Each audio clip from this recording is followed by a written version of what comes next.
Good afternoon, I'm Rob Boskamp, and you're listening to South Texas Midday. Happy Monday, it's September 29th. The City of Corpus Christi recently issued a statement regarding a study on its drinking water. Last week, Environmental Working Group released a report saying 13 contaminants were detected in the city's drinking water. 10 of those are linked to cancer. The city said in their official statement that information on the environmental organization's website creates the impression that chemicals utilized in the disinfection process pose a cancer risk, and responded with saying the organization used self-determined health-based standards. Additionally, the group promotes the purchase of water filtration equipment and states on its website that the organization, quote, earns commission from qualifying purchases to support its mission, end quote. The water provided by Corpus Christi Water undergoes daily testing and treatment, meeting all regulatory requirements established by the EPA and the Texas Commission on Environmental Quality. These established federal and state drinking water standards are based on scientific review and regulatory oversight. CCW meets and exceeds these standards and is rated as a superior water system by the state of Texas.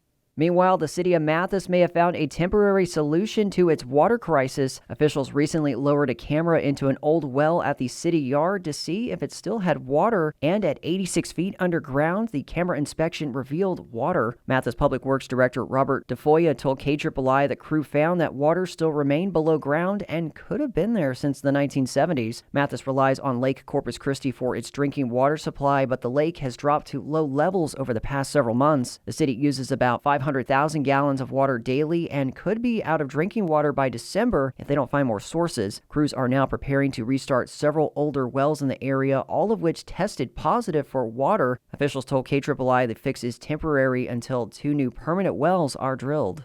Victoria County Commissioners Court met today to consider issuing $35 million in certificates of obligation. About $15 million would fund the ICU expansion at Citizens Medical Center, which would be repaid by the hospital. Another $20 million of that will go toward county improvements. In state news, a major test of Texas's new controversial congressional map begins this week in El Paso. On Wednesday, a panel of 3 federal judges will open a 10-day hearing on whether the state's new gerrymandered redistricting plan is constitutional. Texas Public Radio's David Martin Davies has more. Civil rights groups argue the new map intentionally dilutes the voting strength of Black and Latino Texans by dismantling several majority-minority districts in Houston, Dallas-Fort Worth, and South Texas.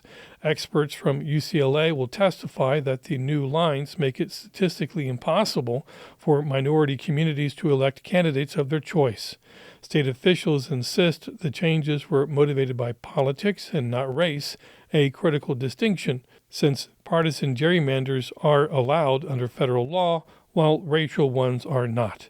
At stake are as many as 5 congressional seats that were redrawn to boost Republicans. That's enough to help decide which party controls Congress in next year's midterms. If the court blocks the President Trump-ordered map, Texas may be forced to revert to its previous districts as candidate filing deadlines for the 2026 election quickly approach.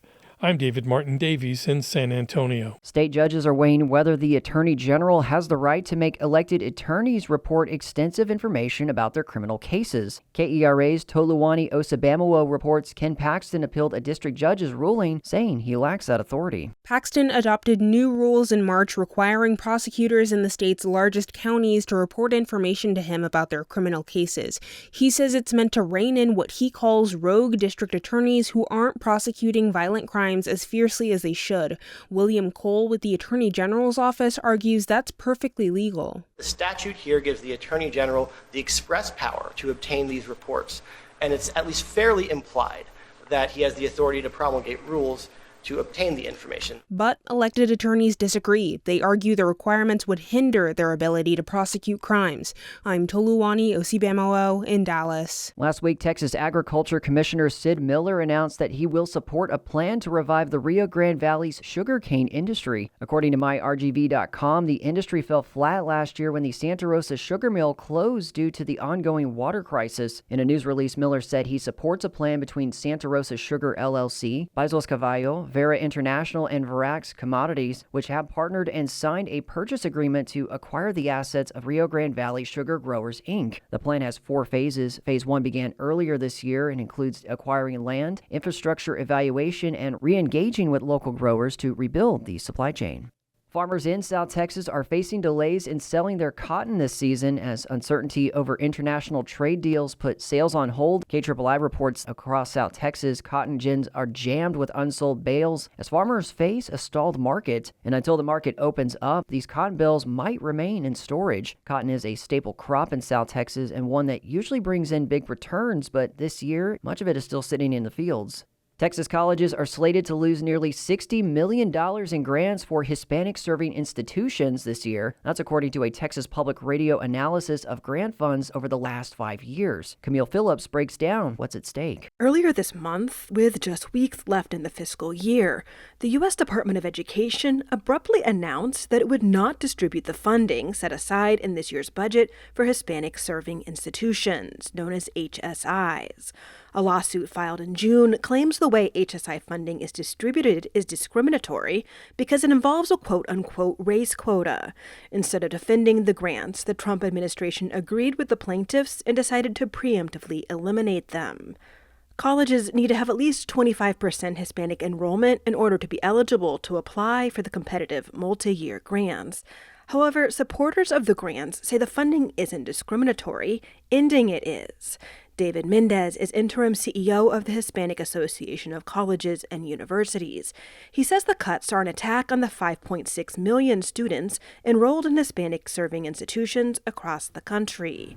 It is a mistake. It is truly an attack and a draconian measure without really considering all the nationwide implications that it's going to have immediately on students, but even for the next generations to come. From the time HSI grants were first funded in 1995, Mendez says their purpose was to ensure the colleges had the means to support all of their students. Right from the beginning, it was established that it is not a matter of quotas. It is not a matter about admissions requirements as far as for favoring one group over the other. When you look at Hispanic-serving institutions, they happen to be the most diverse across the nation. Texas is one of the biggest recipients of HSI grants, with 98 awards worth nearly $60 million last year. Ordinarily, Texas colleges could expect to see about the same amount again this year.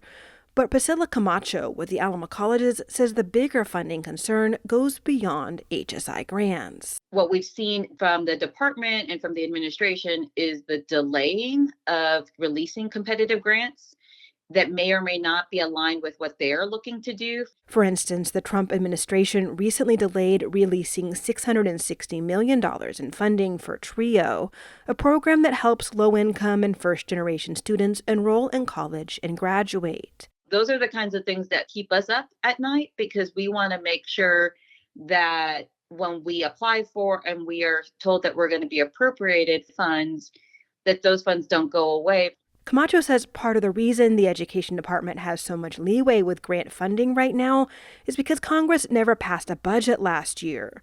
She says the best way for colleges to regain stability is for Congress to pass a budget this year. Both chambers included HSI funding in their budget bills. I'm Camille Phillips in San Antonio. The City of Refugio has a new police chief. Hugo Rosas was sworn in last week during a city council meeting, according to a social media post from the Refugio Police Department. Rosas began his law enforcement career in 1993 with the Refugio Police Department. Cameron County recently moved to a new state-run system for its voter registration applications. County Elections Administrator Remy Garza told Valley Central News that the state put together a new bidding process for an update to the Texas Election Administration Management, or TEAM, system. Garza said the county decided to make the move from a third-party vendor after being unhappy with the company that had been providing its contract services. Meanwhile, Victoria County election officials told 25 News Now they are having issues with the TEAM system. Officials say they are working with the state to make the system work. The TEAM system was installed back in July. On Election Day, which is November 4th, 17 state amendments are on the ballot, with those a choice of unionizing Victoria firefighters and police officers and whether to add a sales tax in Bloomington.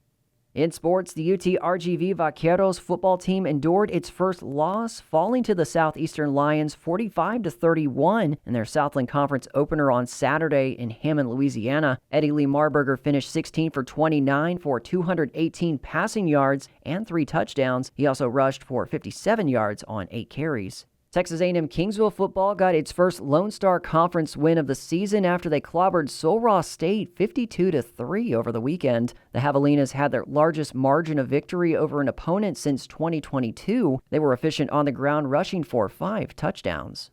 In college soccer, both Texas A&M Victoria's men's and women's soccer teams got their first Red River Athletic Conference wins of the season on Saturday. For the men, goals by Bailey O'Reilly and Jervin Mathis stood as the difference in the Jaguars' 2-1 win over Louisiana Christian in Pineville. The women's team also scored a pair of goals in their win over Louisiana Christian. They were victorious 2-1. And the Corpus Christi Ice Rays fell to the Danbury Hat-Tricks on Friday 6-4 in Minnesota. James Chase led the Ice Rays in scoring with 2 goals. James McKenzie and Nick Evans scored the other 2 goals for the Ice Rays.